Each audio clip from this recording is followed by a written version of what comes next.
მოგესალმებით. მადლობა ჩართვისთვის, უფრო სწორედ სტუდიაში მოსვლისთვის. რა თქმა უნდა, სისტემურ დანაშაულებზე ჩვენ არაერთი წელია ვლაპარაკობთ და ეს არის სწორედ ჟურნალისტების საქმე, რომ სახელმწიფოს მიერ ჩადენილი დანაშაული გამოვაშკარავოთ, ამაზე ღიად ვილაპარაკოთ და მათ შორის ხელისუფლებას არ კეს ჩავახედოთ.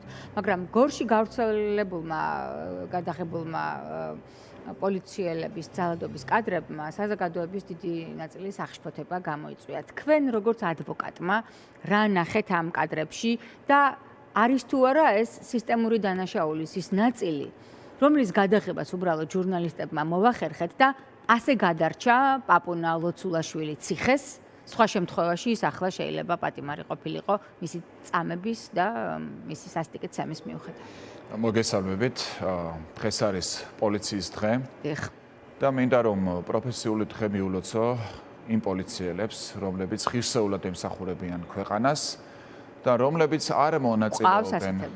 არ მონაწილეობენ ისეთ უკანონობებში, როგორიც არის იარაღის ჩადება, ნარკოტიკის ჩადება, დანაშაულის დაბრალება, საქმის შეკერვა და ასე შემდეგ. სრომოწმეობა. ძალიან ხშირად ჩვენ ხედავთ, რომ პოლიციელები მონაწილეობენ საქმეთა შეკერვაში უდანაშაულო ადამიანების მიმართ, სასამართლოში მოდიან, აძლევენ ცრუ ჩვენებებს, აწვდიან მოსამართლეს ცრუ ინფორმაციას და ჩვენ ადვოკატებს გვიწევს იმის მტკიცება, რომ მათ მიერ მიწოდებული ინფორმაცია არის არასწორი, რასაც ხშირ შემთხვევაში წარმატებით ვამტკიცებთ კიდეც და აღნიშნულის დასამტკიცებლად ხშირად ჩვენ მოვყავს ვიდეო კამერის ჩანაწერები, სადაც პირდაპირ არის ხოლმე ასახული პოლიციელთა მხრიდან მოქალაქეებზე ძალადობა, ხშირ შემთხვევაში იარაღის ჩადება, ნარკოტიკის ჩადება, უკანონო დაკავება და ასე შემდეგ. და მე მინდა თქვა, რომ ის პოლიციელები, რომლებიც გავსის სახის უკანონობებს ახორციელებენ, ჩირკს ხებენ იმ ღირსეულ პოლიციელებს, რომლებიც მართლა ღირსეულად ემსახურებიან. შეგიძლიათ კონკრეტულ ფაქტებზე მოგვიყვეთ, სადაც თქვენ როგორც ადვოკატი შეეჩეხეთ სისტემურ დანაშაულს, რა რეაქცია ჰქონდა სასამართლოს, პროკურატურას, სად იყო გამოძიება, გამართლდა თუ არა ეგრეთ წოდებული მსხვერპლი, ან მოიხადა თუ არა უდანაშაულ ადამიანმა სასჯელი?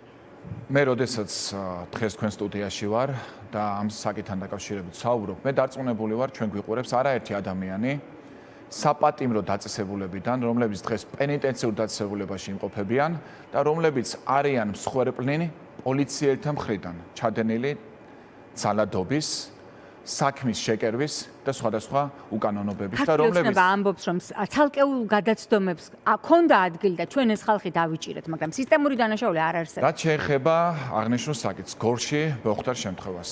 მინდა ცალსახად განვაცხადო, რომ არა ვიდეო კამერის ჩანაწერები. დღეს თავად ეს ადამიანი იქნებოდა ბრალდებული, ეს ადამიანი იქნებოდა პასუხისგებაში მიცემული და სავარაუდოდ დღეს ეს ადამიანი იქნებოდა გლდანის მერვე დაწესებულებაში და არც ერთი პოლიციელი დაკავებული არ იქნებოდა, რატომ? არავინ არ დაუჯერებდა ამ ადამიანს და ძალიან ხშირად ჩვენ ხედავთ, რომ ადამიანები საუბრობენ იმასთან დაკავშირებით, რომ ჩაუდეს იარაღი, ჩაუდეს ნარკოტიკი, დააკავეს უკანონო დიზალადეს მასზე, მაგრამ სასამართლო მათ არ უჯერებს. მოსამართლე ამბობს, რომ დაცვის ხარემ ვერ დაამტკიცა. მე მინდა ყველას შევახსენო, რომ დაცვის მხარე, ანუ ბრალდებული და მისი ადვოკატი, არ არის ვალდებული უტყუარად დაამტკიცოს. ესა თუ ის ფაქტი. დაცვის მხარე ვალდებულია გააჩინოს გონივრული ეჭვი. ეს არის საგამოძიებო ორგანო. მოსამართლემ ხომ უნდა მოითხოვოს გამოძიება. საგამოძიებო ორგანო. კონკრეტულ შემთხვევებზე რომ მომიყვეთ. საგამოძიებო ორგანო არის ვალდებული უტყუარად დაამტკიცოს. რაც შეეხება კონკრეტულ შემთხვევებს, წეღან მკითხეთ მე ერთ შემთხვევასთან დაკავშირებით, სადაც ახლახანს გამოვიდა, განაჩენი გამოიტანა სასამართლომ, სადაც დადასტურდა, რომ პოლიციამ უკანონო დააკავა ჩემი დაცვქვეშყოფი, წაიყვანეს პოლიციის განყოფილებაში, გზაში იძალადეს მასზე, განყოფილებაში სასტიკად იძალადეს მასზე, ისე რომ ცხვირი და პირი ჰქონდა სისხლით სავსე, შემდეგ განუცხადეს მას, რომ იყო დაკავებული ნარკოტიკული ნივთიერების უკანონო შეძენა შენახვისთვის, გააფორმეს ყალბი ოქმები და ჩაწერეს თითქოს მისგან ამოიღეს ჭრიკის შედეგად განსაკუთრებით დიდი ოდენობით ნარკოტიკული ნივთიერება და რა გააკეთეს?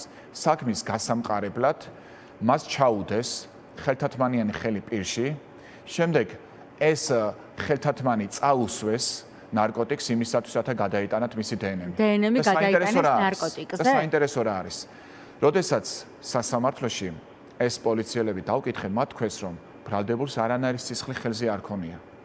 თუმცა ამბობდნენ, რომ ნამდვილად ბრალდებულმა ჩვენ დავინახეთ, როგორ აიღო ნარკოტიკი და ჩაიდო ჯიბეში, შემდეგ ჯიბიდან ამოუღეთ ნარკოტიკი და ამ პოლიციელების დაკითხვის შემდეგ მოვიდა ბიოლოგიური ექსპერტიზის დასკვნა, მივიღეთ და დასტურდა, რომ ნარკოტიკზე აღმოჩენილი იყო ბრალდებულის სისხლი. ამის შემდეგ ჩვენ სასამართლოში დასკვნის იმიტომ რომ გასისხლიანებული ქონდა ცხვირპირი. რა თქმა უნდა, ამის შემდეგ ჩვენ სასამართლოში დავსვით რიტორიკული შეკითხვა. თუ ბრალდებულს სისხლი ხელზე არ ქონდა, თუ ბრალდებული სისხლიანი არ იყო, მაშინ რა უნდოდა ნარკოტიკზე სისხლს? და ამასთან დაკავშირებით ბრალდების მხარეს არანაირი არგუმენტი არ ქონდა და მოსამართლე იძულებული გახდა ეს უდანაშაულო ადამიანი გაემართლებინა სააპელაციო სასამართლომ სარაში დატოვა განაცხადი. ანა ბეჭდი არ იყო გადატანილი ასეთ შემთხვევაში ნარკოტიკზე და თუ დაიჭირეს, ან თქვენ ამბობთ რომ გაამართლეს ეს ადამიანი და გაგიმართლათ თქვენს როგორც ადვოკატსაც და იმ ადამიანს როგორც ცრუ ბრალდებულს, მაგრამ თუ დაიჭირეს ის პოლიციელები, რომლებმაც ჩაიდინეს. უამრავი შემთხვევა შემიძლია გავიხსენო, როდესაც კონკრეტული პიროვნება იყო პოლიციელთა მხრიდან შეკერილი საქმის მსხვერპლი, მაგრამ მე ვერ ვიხსენებ შემთხვევებს, როდესაც პოლიციელი მიეცა პასუხისგებაში. კიდევ ერთხელ ვიმეორებ. ეს ხდება როგორც წესი, მხოლოდ და მხოლოდ იმ შემთხვევაში, თუ ვიდეოკამერის ჩანაწერი ასახავს კონკრეტული პოლიციელი როგორც ზარალს თქვით რომ გაამართლეს ეს ადამიანი. ანუ მას ნარკოტიკი არ ქონია. ეს ადასტურებს რომ მას ნარკოტიკი ჩაუდეს. სცემეს და ჩაუდეს, მაგრამ ეს ხომ ჩაიდინა ვიღაცამ, პოლიციელმა, რა ვიცი, ადამიანმა, სად არის ეს უკანონობის მე შემიძლია გითხრათ რომ მსგავსი შემთხვევა არის ძალიან ხშირი და სამწუხაროდ, როდესაც ვიდეოკამერის ჩანაწერები არსებობს, მოსამართლეები ბრალდებულებს არც კი უჯერებენ. აი წარმოიდგინეთ საგამოძიებო ორგანო გვეუბნება, რომ ჩვენ წინასწარ მივიღეთ ინფორმაცია იმასთან დაკავშირებით, რომ კონკრეტული პიროვნება ინახავს განსაკუთრებით დიდი ოდენობით ნარკოტიკულ ნივთიერებას. ჯგუფი იქნება ეს კონკრეტული ისტორიას მიყვებით? იქნება და მიდიან საგამოძიებო მოქმედების ჩასატარებლად. ისმის კითხვა, რატომ არ შეიძლება ასე დროს პოლიციამ გადაიღოს საგამოძიებო მოქმედება? ხო აქვს სამხრე კამერები. პოლიციას შეუძლია ტელეფონითაც გადაიღოს. პოლიციას შეუძლია მოიწვიოს გარეშე პირი, რომელსაც შეუძლია სთხოვოს რომ გადაიღოს. პოლიციას შეუძლია მოიწვიოს ნეიტრალური მოწმე. მაგრამ ამას არ აკეთებს და მოსამართლეები ხშირ შემთხვევაში რას აკეთებენ? მოსამართლეები ამბობენ რომ დაცვის ხარემ ვერ დაამტკიცა რომ პოლიციელებს ჰქონდათ რაიმე პირადი ინტერესი კონკრეტული პირის მიმართ. ანუ მტკიცების თვითის ამოყირავება ხდება.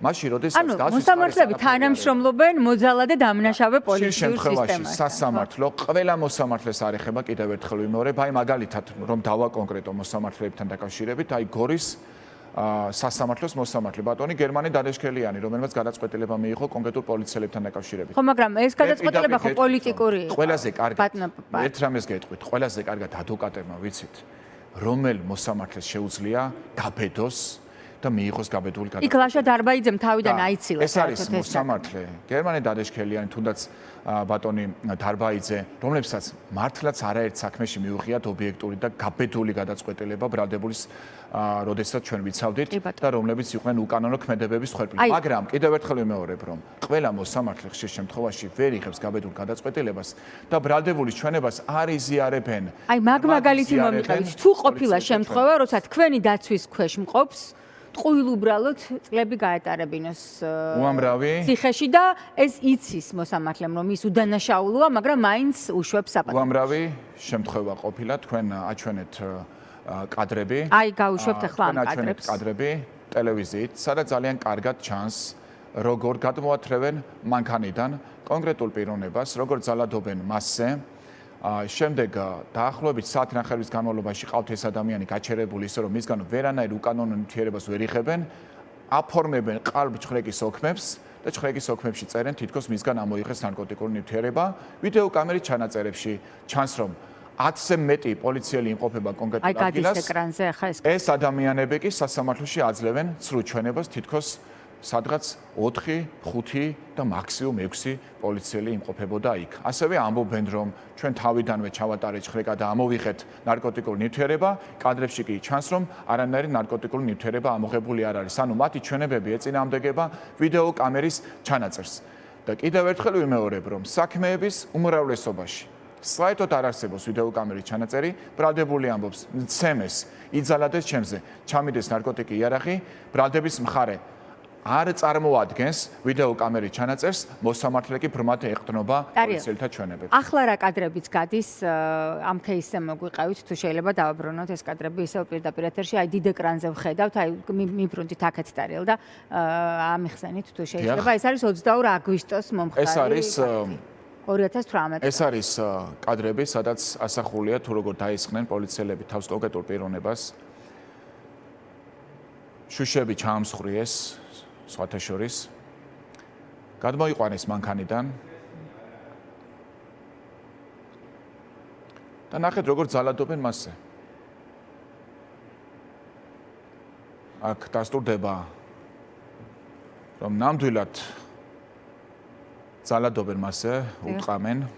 ნახავთ ამ კადრებს.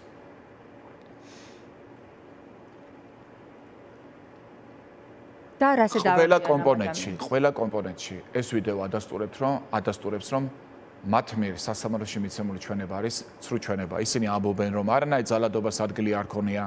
ისინი ამბობენ თითქოს ბრალდებული წინააღმდეგობას უწევდა, სათხედავდა წინააღმდეგობას, თავიდან ბოლომდე ემორჩილება. ისინი ამბობენ რომ დაკავებისთანავე მაშინვე ამოუღეთ ჯიბიდან ნარკოტიკი, სათხედავდა ნარკოტიკის. რა ვიცით რომ პოლიციელები არიან? ფორმები არ აცვიათ როგორც ხედავთ. ხო, სამოქალაქო და აღნიშნულთან დაკავშირებითაც ამ ნაწილშიც კი ზოგიერთმა მათგანმა სასამართლოში განაცხადა რომ ჩვენ გვეცვა პოლიციის ფორმაო, ხედავთ ვიდეო კამერის ჩანაწერში არც ერთ პოლიციის ფორმა არ აცვია. ანუ მათ მისცეს ცრუ ჩვენება სასამართლოს. აი ეს მანქანა რომელიც გაჩერდა ესეც ძალოვანი სისტემისა? დიახ, ყველა მანქანა, რომელსაც თქვენ ხედავთ, გარდა იმ ერთი მანქანისა, რომლიდანაც ბრალდებული ფაქტობრივად ძალის ზაბედი ეწია ამ ადამიანს.